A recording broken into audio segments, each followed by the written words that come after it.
Bismillahirrahmanirrahim. Assalamualaikum warahmatullahi wabarakatuh. Alhamdulillah, bertemu lagi dengan Ustazah Yulia dalam pembelajaran IPA. Nah, teman-teman di rumah bagaimana kabarnya? Semoga selalu sehat ya.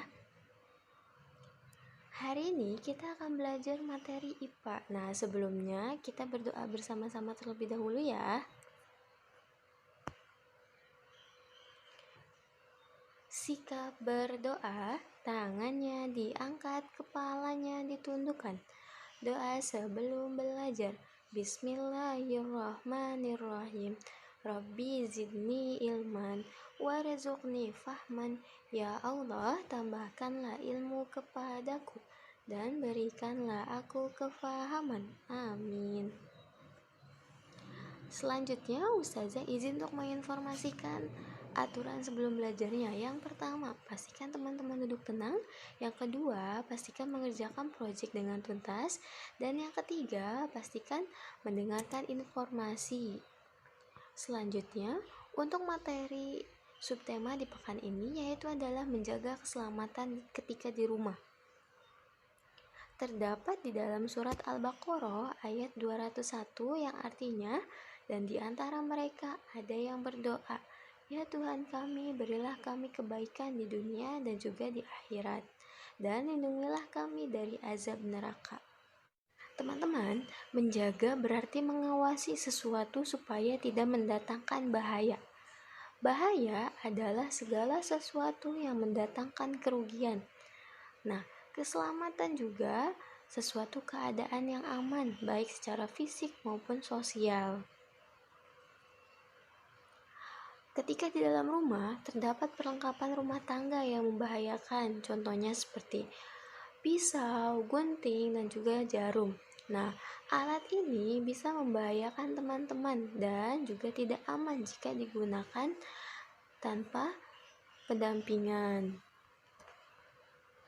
Selanjutnya, ketika teman-teman sedang membersihkan kamar mandi dan juga dapur, sebaiknya membersihkannya dengan menyikat lantai menggunakan sabun pembersih agar lantai kamar mandi yang kotor ini bisa menghilangkan kerak kotorannya. Selanjutnya, kerak kotoran yang menempel di lantai kamar mandi akan menyebabkan lantai menjadi licin. Jika lantainya licin, akan menyebabkan teman-teman terbentur atau terjatuh.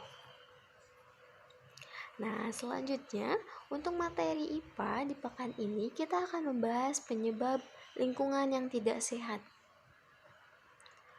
Kebiasaan membuang sampah sembarangan itu bisa merugikan kita. Ini akan mengganggu keindahan dan juga kesehatan lingkungan.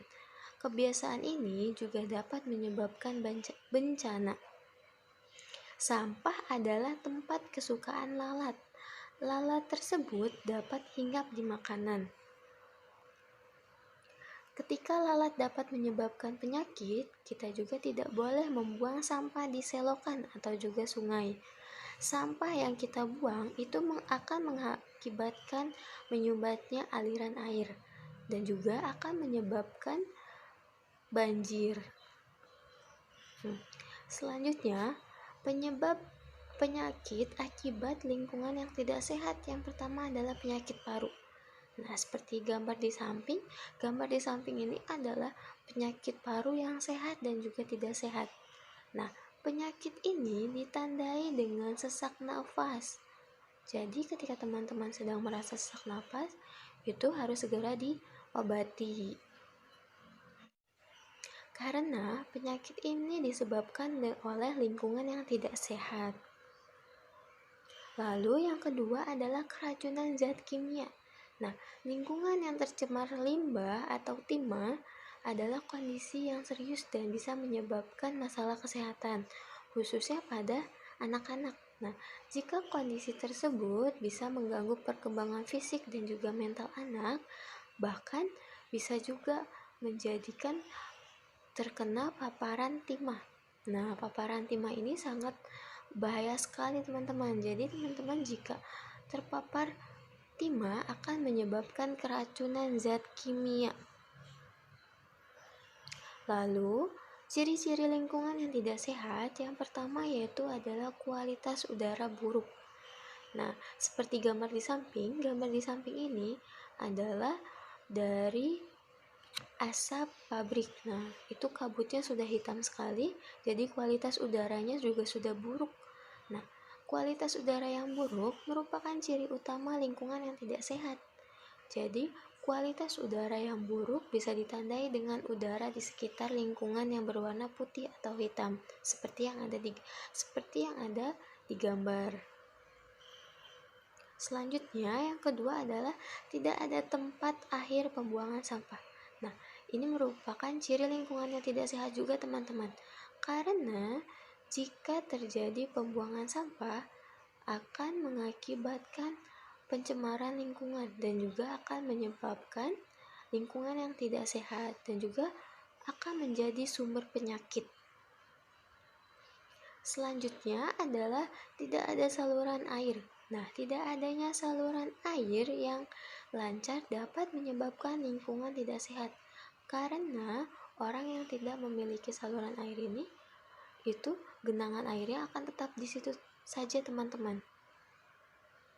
Selanjutnya kesimpulannya, lingkungan tidak sehat antara udara, tanah, dan juga air tidak bersih. Udara dikatakan tidak bersih jika udara tersebut terkotori oleh asap. Udara kotor tidak baik untuk kesehatan pernapasan. Lalu, tanah dikatakan tidak bersih jika tanah tersebut terdapat sampah. Hikmah yang bisa kita ambil, lingkungan tempat tinggal sangat mempengaruhi kualitas kesehatan juga kenyamanan hidup. Itulah sebabnya kita harus memilih lingkungan sehat agar kualitas hidup kita senantiasa terjaga. Nah, selanjutnya untuk proyeknya, teman-teman amati lingkungan di sekitar rumah. Lalu yang kedua, laporkan hasilnya dalam bentuk gambar lingkungan sehat dan juga lingkungan tidak sehat pada buku gambar atau HVS. Nah, cukup sekian informasi yang dapat saya sampaikan, kurang lebihnya mohon maaf. Terima kasih. Wassalamualaikum warahmatullahi wabarakatuh.